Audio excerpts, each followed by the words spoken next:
ആയിരക്കണക്കിന് കലാകാരന്മാരുണ്ട് നമ്മുടെ നാട്ടിൽ. എന്നാൽ പലരുടെയും ജീവിതം കണ്ണീർ കയങ്ങളിലും ദുരിതങ്ങളിലുമൊക്കെയായിരിക്കും.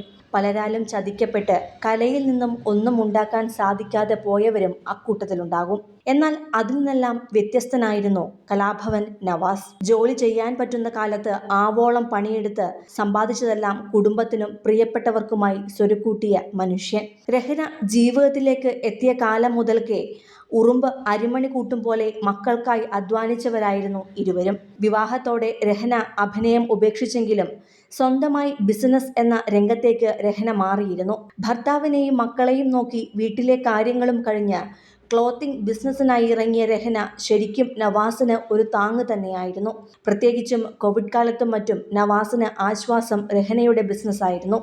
കഴിഞ്ഞ ദിവസമാണ് നവാസിന്റെ മരണശേഷം കുടുംബത്തിന്റെ മുന്നോട്ടുള്ള ജീവിതം എങ്ങനെയാണെന്ന് നവാസിന്റെ സഹോദരൻ നിയാസിനോട് ഒരു ഇന്റർവ്യൂവിനിടെ അവതാരക ചോദിച്ചത്. അതിന് നിയാസ് നൽകിയ മറുപടി നവാസ് എന്ന അനുജന്റെ ജീവിതം എത്ര കരുതലും കുടുംബസ്നേഹവും നിറഞ്ഞതായിരുന്നു എന്നതിന്റെ ഉത്തമ ഉദാഹരണമാണ്. നവാസിന്റെ കുടുംബത്തെ മറ്റാരും സഹായിക്കേണ്ട കാര്യമില്ല. കാരണം ഭാര്യയ്ക്കും മക്കൾക്കും വേണ്ടതെല്ലാം നവാസ് തന്നെ അധ്വാനിച്ചുണ്ടാക്കിയിട്ടുണ്ട്. ഏതാണ്ട് 4-5 കോടിയുടെ സ്വത്തുക്കൾ രഹനയ്ക്കും മക്കൾക്കും ഉണ്ടെന്ന് നിയാസ് പറഞ്ഞത് 100% സത്യം തന്നെയാണ്. ചെറുപ്പകാലത്ത് തന്നെ ബാപ്പയുടെ പാത പിന്തുടർന്ന് കലാരംഗത്തേക്ക് ഇറങ്ങിയ നവാസ് വീട്ടിലെ സാമ്പത്തിക ബുദ്ധിമുട്ടുകൾ മാറിവരുന്ന കാലത്താണ് രഹനയെ വിവാഹം കഴിക്കുന്നത്. നവാസിന് വേണ്ടി ചേട്ടൻ നിയാസ് തന്നെയാണ് രഹനയെ കണ്ടെത്തിയതും. ആലോചന കഴിഞ്ഞ് 3 വർഷത്തിന് ശേഷമായിരുന്നു ഇരുവരുടെയും വിവാഹം. അതിനുശേഷം ആലുവയിലെ ചൂണ്ടി എന്ന സ്ഥലത്താണ് രഹനയും നവാസും ചേർന്ന് ആദ്യമായൊരു വീട് പണിതത്. പിന്നീട് വർഷങ്ങളോളം അവിടെയായിരുന്നു താമസം. 2 നില വീടായിരുന്നു അത്. പിന്നീടാണ് നഗരത്തിന്റെ ബഹളത്തിൽ നിന്നും മാറി സ്വസ്ഥതയുള്ള സ്ഥലത്ത് താമസിക്കണം എന്ന ആഗ്രഹത്തിന്റെ പേരിൽ ആലുവ 4 മൈൽ എന്ന സ്ഥലത്ത് 14 വർഷം മുൻപ് 80 സെന്റ് സ്ഥലം വാങ്ങി വീട് വച്ചത്. മണ്ണുകൊണ്ടുള്ള വീടായിരുന്നു നവാസിന് ഇഷ്ടം. അങ്ങനെ സ്വന്തം വീടും മണ്ണുകൊണ്ടാണ് നവാസ് പണിതത്. സാഹിത്യകാരി സാറ ജോസഫിന്റെ മരുമകനായ ആർക്കിടെക്ട് ശ്രീനിവാസനാണ് വീട് രൂപകൽപ്പന ചെയ്തത്. കേരള തനിമ നിറയുന്ന വിധത്തിലുള്ള ഒറ്റനില വീടായിരുന്നു പണിതത്. 3 കിടപ്പുമുറി, സ്വീകരണമുറി, അടുക്കള, നടുമുറ്റം എന്നിങ്ങനെ ഏകദേശം 1900 ചതുരശ്ര അടിയിലാണ് നവാസിന്റെ ഈ വീടൊരുക്കിയത്.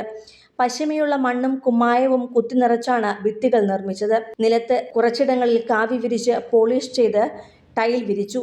ഏറ്റവും വലിയ സവിശേഷത വീട് പെയിന്റ് ചെയ്യേണ്ട ആവശ്യമില്ല എന്നതാണ്.